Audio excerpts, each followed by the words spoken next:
বলিউডের ইতিহাসে এমন অনেক সিনেমা আছে যেগুলো সমস্ত প্রস্তুতি সম্পন্ন হওয়ার পরও কখনো পর্দায় আসেনি। কখনো বাজেটের সমস্যা, কখনো আইনি জটিলতা, আবার কখনো সৃজনশীল মতপার্থক্যের কারণে এই সিনেমাগুলো দর্শকের চোখের সামনে আলো দেখেনি। এমন কিছু সিনেমা আছে যা যদি মুক্তি পেত হয়তো বলিউডের রূপই পাল্টে দিত। তাদের মধ্যে অন্যতম টাইম মেশিন, যেখানে আমির খান অভিনীত একটি ভিন্ন ধারার সায়েন্স ফিকশন গল্প ছিল সময় ভ্রমণ এবং অতীতের ভুল সংশোধনের উপর, কিন্তু অর্থাভাবে এটি অসমাপ্ত থেকে যায়।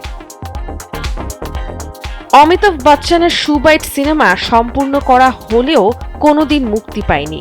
এম নাইট শ্যামালানের গল্পে নির্মিত এই সিনেমা আবেগঘন এবং অভিনয় নির্ভর হলেও প্রযোজকদের আইনি ঝামেলায় আটকে যায়। তেমনি জনপ্রিয় সিরিজ মুন্না ভাই ৩-এর তৃতীয় পর্বও কখনো নির্মাণ পর্যায়ে যায়নি। চিত্রনাট্য বাজেট সমস্যার কারণে ভক্তদের আকাঙ্ক্ষা শেষ পর্যন্ত পূরণ হয়নি।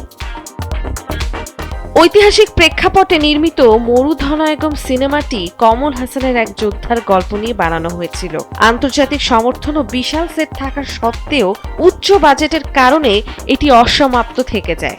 ভবিষ্যতের পৃথিবীতে পানি সংরক্ষণের কল্পনায় নির্মিত পানি সিনেমার কাজও এগিয়েছিল, যেখানে সুশান্ত সিং রাজপুত অংশ ছিলেন, কিন্তু কাস্টিং ও সৃজনশীল মতপার্থক্য ছবিটিকে বন্ধ করে দেয়।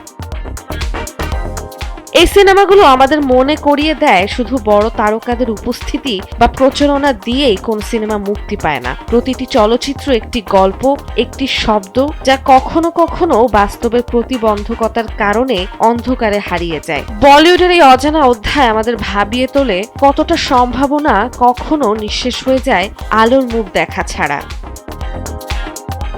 নন্দিনী আহসান, সময়ের আলো।